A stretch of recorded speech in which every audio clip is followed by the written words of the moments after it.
Morning बच्चों, online class में आपका स्वागत है। और 9th क्लास में हम साइंस सब्जेक्ट पढ़ रहे हैं। साइंस में हमारा अध्याय 13 शुरू हो गया था कि हम बीमार क्यों होते हैं। तो इसके बारे में हमने कल पढ़ा था कि हम बीमार क्यों होते हैं। हमने देखा था कि कोई व्यक्ति स्वस्थ है या अस्वस्थ है ना। तो उसके बारे में हमने पढ़ा था। तो हमने स्वास्थ्य के बारे में पढ़ा था कि क्या पढ़ा था हमने स्वास्थ्य के बारे में कि स्वास्थ्य क्या है, वह अवस्था है। स्वास्थ्य वह अवस्था जिनके अंतर्गत शारीरिक, मानसिक एवं सामाजिक कार्य समुचित रूप से शरीर है ना, समुचित रूप से होए और शरीर में क्या कोई रोग नहीं है ना। शरीर में यदि कोई रोग नहीं है, इसका अर्थ यह नहीं है बच्चों कि हम बीमार नहीं है। तो शरीर में कोई रोग नहीं है, इसका अर्थ यह नहीं हो जाता है कि वह व्यक्ति स्वस्थ है ना। यदि उस व्यक्ति का यदि उस व्यक्ति का शारीरिक रूप से, मानसिक रूप से या सामाजिक रूप से उसका व्यवहार ठीक है ना, सामाजिक रूप से उसका व्यवहार ठीक है, तो क्या है, वो व्यक्ति स्वस्थ है। ठीक है ना, उसका वह व्यक्ति क्या स्वस्थ है, उसमें कोई प्रकार का। और यदि सामाजिक रूप से, शारीरिक रूप से, मानसिक रूप से उसका शरीर मतलब समुचित रूप से कार्य ना करे तो वह व्यक्ति क्या अस्वस्थ है ना। मानसिक रूप से कोई मतलब टेंशन हो या कुछ उसके कारण व्यक्ति कार्य ठीक से नहीं कर पाता है ना। और शारीरिक रूप से यदि मतलब जरूरी नहीं है, यदि उसका सिर दर्द भी दे रहा है तो उसका कार्य में मन नहीं लग रहा है, तो वो व्यक्ति क्या कहलाता है, स्वस्थ नहीं कहलाता है। तो कल हमने स्वास्थ्य क्या देखा कि स्वास्थ्य की परिभाषा क्या थी। आज हम देखते हैं रोग तथा इसके प्रकार। रोग तथा इसके प्रकार। तो रोग के लक्षण क्या है ना, रोग के लक्षण क्या है। जब कोई व्यक्ति में कोई रोग होता है तो क्या होता है, शरीर के एक या एक से अधिक अंगों का आकार या रंग रूप खराब हो जाता है। कोई रोग होता है तो उसके शरीर के किसी भी अंग या उसके आकार या चेहरे से पता चल जाता है, तो उसका रंग रूप क्या होता है, खराब हो जाता है। किसी अंग या तंत्र है ना, हमारे शरीर का कोई अंग या अंदर की तंत्र की संरचना में क्या होता है, परिवर्तन होना है ना। तंत्र या अंग में परिवर्तन होना क्या है, रोग का लक्षण कहलाता है ना। क्या है, यदि जब कोई व्यक्ति में रोग होता है तो उसके शरीर में एक या से अधिक अंग का या रंग रूप खराब हो जाता है, तो ये जो इसका परिवर्तन होना क्या कहलाता है, रोग कहलाता है। लक्षण के आधार पर क्या है, लक्षण के आधार पर क्या है, डॉक्टर के पास जाते हैं है ना। डॉक्टर के पास जाते हैं तो उस लक्षण के आधार पर डॉक्टर क्या करते हैं, उस विशेष को पहचानते हैं और कई रोग के लिए क्या करते हैं, डॉक्टर कुछ परीक्षण भी करवाते हैं है ना। डॉक्टर के पास जाते हैं तो वो हमको क्या बोलता है, ब्लड टेस्ट करने के लिए बोलता है ना, एक्सरे करने के लिए बोलता है। तो क्या कुछ विशेष डॉक्टर है किसी विशेष रोग के लिए क्या करते हैं, कुछ टेस्ट भी करवाते हैं। अब क्या है, ये तो हो गया रोग के लक्षण। अब रोग के प्रकार। तो रोग कितने प्रकार का होता है ये हम देखते हैं। तो रोग के प्रकार क्या है कि रोग अवधि के आधार पर है ना, रोग के समय के आधार पर रोग दो प्रकार के होते हैं। अवधि के अनुसार रोग दो प्रकार के होते हैं। एक होता है तीव्र रोग और दूसरा होता है दीर्घकालिक रोग। पहला क्या है, तीव्र रोग और दूसरा क्या है, दीर्घकालिक रोग। तो दीर्घ रोग क्या है, वे रोग जो रोग बहुत कम, वह रोग जो बहुत कम समय के लिए रहता है, ज़्यादा लंबे समय तक नहीं रहता है, वो क्या कहलाता है, तीव्र रोग कहलाता है। जैसे सर्दी और जुकाम। तो रोग के अवधि के आधार पर दो प्रकार के होता है। एक होता है तीव्र रोग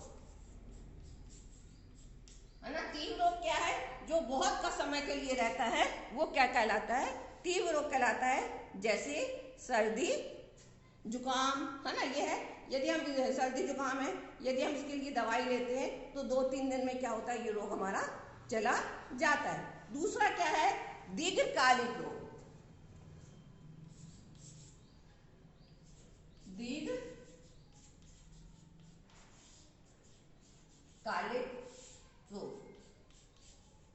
अब दीर्घकालिक से दीर्घ माने है ना, दीर्घ मतलब बहुत समय, तो जो लोग बहुत लंबे समय तक रहते हैं वो क्या कहलाते हैं, दीर्घकालिक रोग कहलाते हैं। जो रोग क्या है बहुत अधिक समय तक रहते हैं वो क्या कहते हैं, दीर्घ रोग, मतलब अधिक समय तक चलने वाले रोग दीर्घकालिक रोग कहलाते हैं। जैसे है ना क्या होता है, कैंसर है ना, कैंसर की बीमारी जो है वो क्या है बहुत लंबे समय तक चलती है ना, 1 आध 2-3 महीने में वो बीमारी ठीक नहीं होती, उसका इलाज बहुत लंबे समय तक चलता है। फील पाँव, जिसके पाँव में फील पाँव हो जाता है उसका इलाज भी बहुत लंबे समय तक चलता है। तो क्या है, तीव्र रोग क्या है, जो बहुत कम समय तक रहता है वो तीव्र कहलाता है दीर्घकालिक। जिसका जो रोग बहुत अधिक लंबे समय तक रहता है वो क्या कहलाता है, दीर्घकालिक रोग कहलाता है। अब क्या है बच्चों कि खांसी जुकाम जो है वो बहुत कम समय के लिए रहते हैं। दीर्घ तथा दीर्घकालिक रोगों का हमारे स्वास्थ्य पर भिन्न भिन्न प्रभाव पड़ता है। दोनों रोगों का क्या होता है हमारे शरीर पर भिन्न भिन्न प्रभाव पड़ता है। तीव्र रोग क्या है बहुत कम समय तक रहता है और दीर्घकालिक रोग है बहुत अधिक समय तक रहता है। लेकिन दीर्घकालिक रोग जो है वो हमारे शरीर को प्रभावित करता है ना। सर्दी जुकाम वाले जो कम समय तक रोग रहते हैं उस पर हमारे शरीर पर ज़्यादा प्रभाव नहीं पड़ता, लेकिन जो दीर्घकालिक रोग होते हैं उसका हमारे शरीर पर प्रभाव, वो हमारे शरीर को प्रभावित करते हैं, है ना। अब इसका मतलब यह है कि जैसे सर्दी खांसी है तो हम एक सप्ताह में ठीक हो जाते हैं ना। अब देखिए हम सर्दी खांसी है तो हम स्कूल जा रहे हैं, है ना, स्कूल जा रहे हैं तो क्या है 2-3 दिन की हम छुट्टी लेंगे, उसमें क्या होगा उसके बाद हम ठीक हो जाते हैं। लेकिन दीर्घकालिक रोग है वो बहुत कम समय अधिक समय तक चलते हैं, है ना। तो उसके लिए क्या है हमारी पढ़ाई भी नहीं होती। जिसको कैंसर हो गया उसका इलाज बहुत लंबे समय तक चलता है, तो वो किसी काम में भी मतलब वो अपना कार्य अच्छे से नहीं कर सकता है ना, वो अपना कार्य क्या अधिक अच्छे से नहीं कर पाता है। इसके बाद क्या है बच्चों, ये तो हो गया कौन सा, रोग अवधि के आधार पर, है ना। रोग अवधि के आधार पर क्या हो गया, 2 रोग देखे। अब क्या है संक्रमण के आधार पर, है ना, संक्रमण के आधार पर दूसरा क्या है, पहला क्या है ये रोग अवधि के आधार पर और दूसरा क्या है संक्रमण के आधार पर। संक्रमण के आधार पर, संक्रमण के आधार पर भी रोग कितने प्रकार के होते हैं, 2 प्रकार के होते हैं। रोग 2 प्रकार के होते हैं,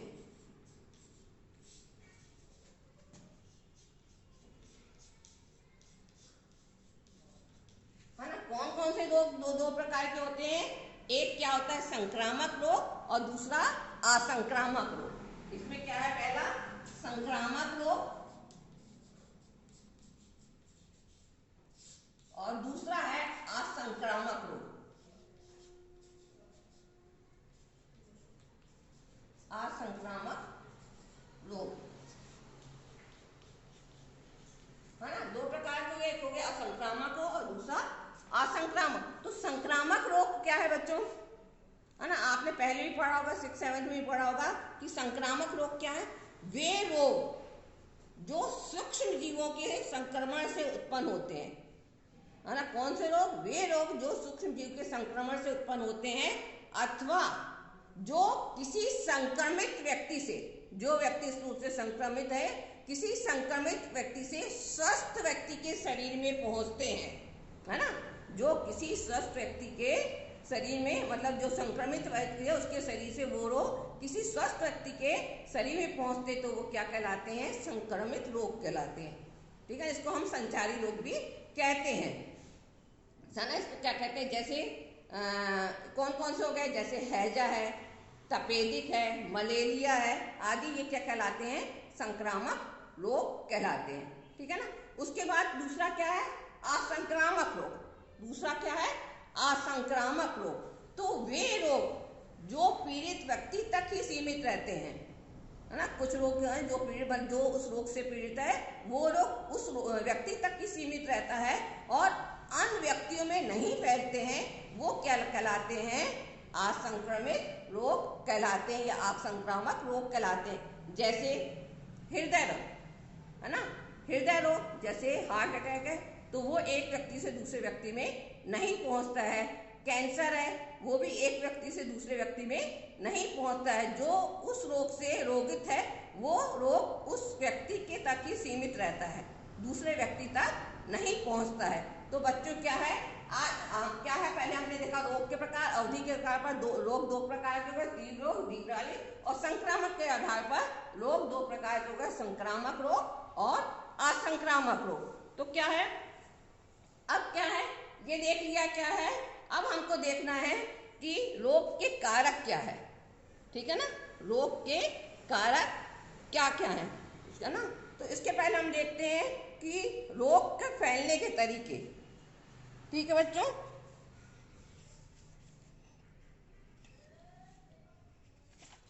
रोग के कारक, है ना, रोग के कारक हम देखते हैं कौन कौन से हैं रोग के कारक।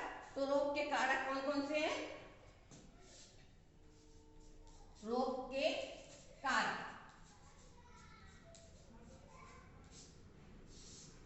रोग के कारक कौन कौन से हैं, ठीक है ना। हम देखते हैं कि रोग के कारक कौन कौन से हैं। तो रोग के कारक क्या क्या है, पहला है ना, वायरस, बैक्टीरिया, कवक, वायरस, बैक्टीरिया,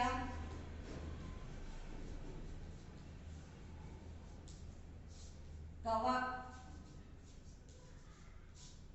प्रोटोजुआ,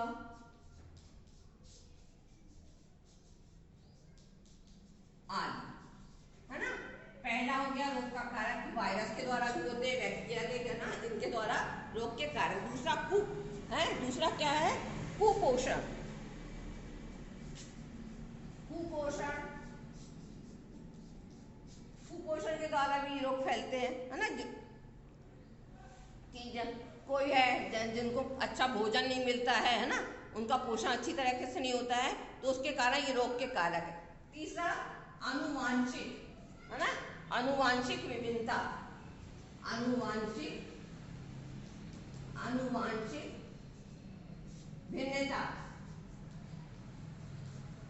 ठीक है, आनुवांशिक भिन्नता। कई रोग रहते हैं, जैसे शुगर वगैरह रहता है, तो वो वंश के अनुसार चल रही है, एक घर में एक में है तो उसके पूरे उसमें से किसी ना किसी घर के मतलब जितने परिवार के लोग हैं, किसी ना किसी को भी हो सकता है। फिर पर्यावरण प्रदूषण, चौथा है पर्यावरण प्रदूषण। और पर्यावरण प्रदूषण मतलब पर्यावरण किसका, हवा और पानी के द्वारा, है ना। ये क्या है, हवा पानी, हवा पानी आदि, ठीक है। पांचवा है ना, पांचवा क्या है, टीकाकरण, टीकाकरण का अभाव, टीकाकरण का अभाव, टीकाकरण का अभाव। अब क्या है ना, रोग के कारण वायरस, है ना, रोग किसके, वायरस के द्वारा, जैसे बैक्टीरिया के द्वारा एक दूसरे से फैलते हैं। फिर उसके प्रोटोजुआ के द्वारा।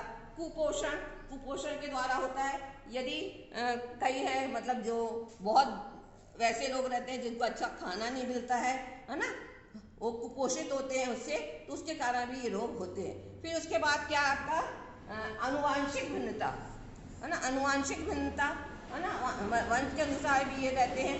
फिर पर्यावरण प्रदूषण, हवा और पानी के द्वारा, क्या है, हवा के द्वारा, वायु के द्वारा भी क्या रोग फैलते हैं। फिर पानी, दूषित पानी से भी रोग फैलते हैं। तीसरा टीकाकरण का अभाव, है ना, हर चीज के टीके लगाए जाते हैं, है ना, जैसे हेपेटाइटिस का टीका लगाया जाता है, पीलिया के लिए लगाया जाता है, टीबी के लिए भी टीके लगाए जाते हैं ना, चेचक आदि के टीके, तो उसके अभाव में भी रोग क्या होते हैं, फैलते हैं। तो बच्चों आज आपको इतना समझ में आ गया होगा कि रोग के लक्षण क्या है ना, रोग के प्रकार क्या है, कि रोग दो प्रकार के होते हैं।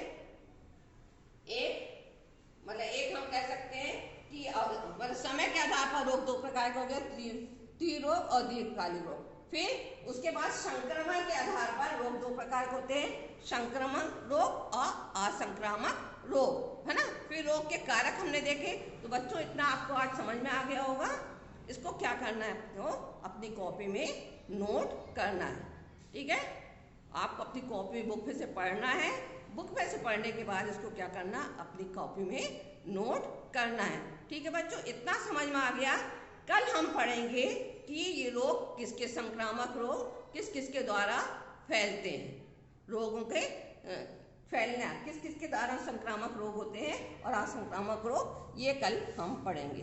ठीक है बच्चों, इतना आपको समझ में आ गया है? ठीक है।